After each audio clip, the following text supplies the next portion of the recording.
Atensyon mga SSS pensioners, narito na po ang inyong January 2026 SSS Pension Crediting Schedule. Makinig kayo dahil mas maaga matatanggap ng mga batch na ito. Pagbabago aasahan, pension increase o second tranche, meron na kaya? Lahat ng yan, pag-uusapan natin dito sa video. Hello mga ka-vlogs! Welcome dito sa aking YouTube channel. Magandang araw po sa lahat ng mga manonood. Saan po kayong dako sa mundo? Kumusta kayo mga ka-vlogs? Eto ha, pag-uusapan na natin ang inyong pong January 2026 SSS Pension Crediting Schedule. Mas maaga po itong matatanggap ng mga batch na ito.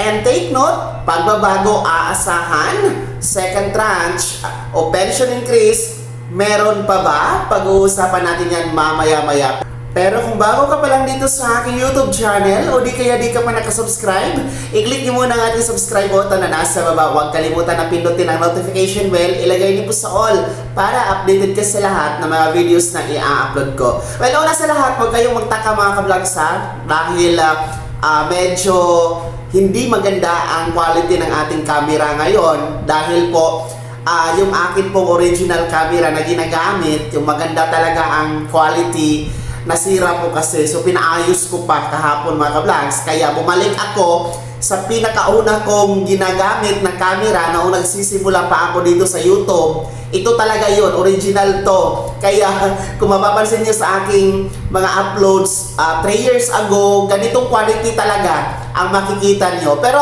panandalian lamang ito mga ka-vlogs at kung maayos po iyon ay balik tayo sa magandang quality ng camera. Pagtiyagaan mo muna at pagpasensyahan nyo na din po mga ka-vlogs. Well anyway, ang mahalaga dito, mapag-uusapan natin ang mga benepisyo na para sa inyo mga ka-vlogs, no? Particular po, ating pag-uusapan ang nalalapit po ninyo na January 2026 SSS Pension Crediting Schedule. Atin itong dapat na talakayin sapagkat meron po tayong magaganap na maagang pension crediting for January dahil nga po na taon ito sa bagong taon. So una po, pag-uusapan natin ang ating mga unang batch SSS pensioners kung saan sila po ang merong pagbabago ngayong darating na January 2026 pension crediting o releasing. No, dahil ang kanila pong original na petsa which is January 1, yan po ay bagong taon. No, January 1, kung nakikita niyo sa inyong kalendaryo,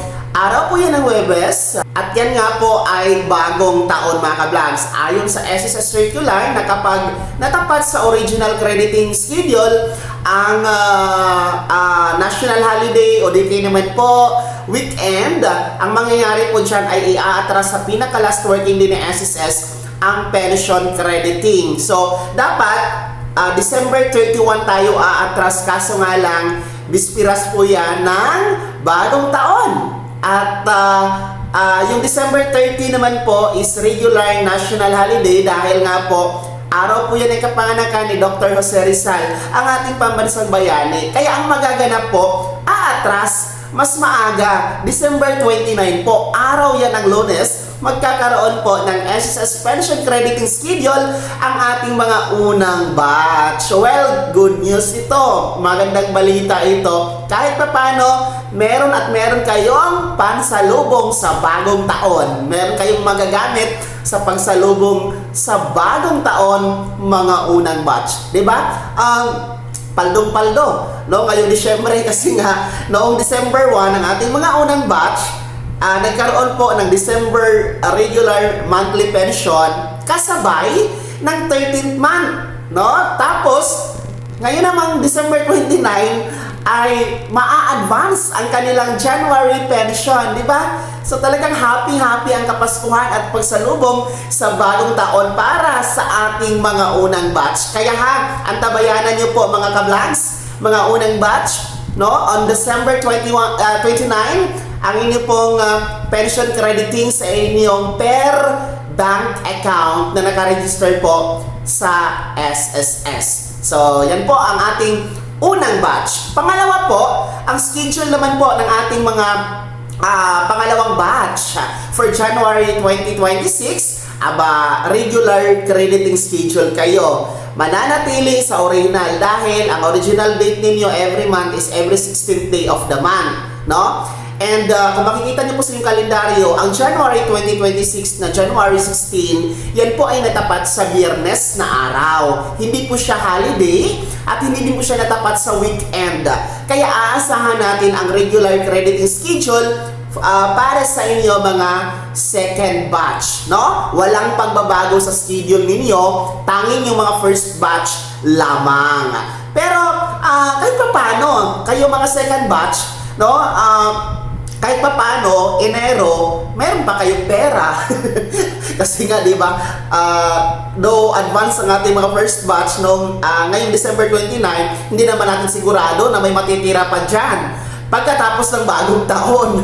Kasi nga, ubusan ng pera ang bagong taon, no? Sa kaliwat kanan ng mga handaan, kaliwat kanan ng mga pagtitipon, mga reunion, di ba? So kahit pa paano kayo mga second batch, January 16, meron pa rin kayong pera na aantayin from SSS. Okay? So, huwag na kayong magselos sa ating mga unang batcha, mga second batcha.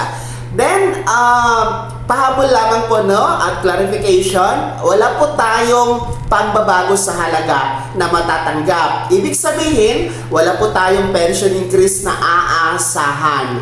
Yung ating pong SSS Pension Reform Program, which is pinatupad noong Setyembre, no? Yung 10% pension increase for retiree and total disability pensioners and 5% pension increase for our death or survivor pensioners.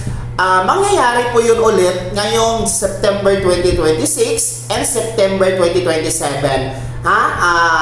Doon nyo po yan aabangan. Pero ngayong January, wala talagang ganoon na increase. Maging ating pangalawang tranche na SSS pension increase na 1,000 piso, hindi po yan magaganap mga ka-vlogs dahil wala pa yung pondo. So sa mga katwid, kung magkano ang pensyon ninyo, tanging yun lamang po ang makikredit sa inyong ATM card ngayong January 2026, SSS pension crediting mga ka-vlogs. Kaya yan po uulitin ko ang ating pong January 2026 pension crediting schedule. Una po, ang ating mga first batch, instead of January 1, aatras ito, maa-advance ito sa December 29, araw po yan ng Lunes, no? Bago magbagong taon. Dahil holiday nga po ang January 1. Pangalawa, ang ating second batch mananatili sa regular crediting schedule which is January 16, 2026, araw po yan ng Biyernes. Kaya naman, mga pensyonado ng SSS, ano po yung komento at reaction sa balitang ito? Ibahagi niyo po sa comment section na nasa baba. Pakilakip ng buong pangalan at kung taga saan kayo. Bago ako magtapos sa video na to, kung gusto niyo po sumuporta sa aking YouTube channel, maaari niyo pong i-click ang ating super thanks button na nasa baba. Sa mga gusto mong miyembro, pwede i-click nyo lang ang ating join button. Maraming perks dyan mga ka-vlogs. Be my member now. Sana naging gabay ang video na to kahit paano na pag-uusapan natin ang mga mahahalagang bagay-bagay na may kinalaman po sa pagiging miyembro, benepisyaryo at pensyonado sa SSS. Kung hindi ka pa nakasubscribe dito sa aking YouTube channel, maaari nyo nang i-click ang ating subscribe button na nasa baba. Huwag kalimutan na pindutin ang notification bell. Ilagay sa all para updated ka sa lahat ng mga videos na i-upload ko. Maaari nyo din i-like ang video na to at kung meron ka pa mga katanungan, maaari nyo i-komento sa comment section na nasa baba. Paki-follow na din po ang aking official Facebook page na nasa screen nyo. Muli po, ako si Daniel Timpawa na nagsasabing dito sa aking YouTube channel, pawang katotohanan at lahat totoo lamang.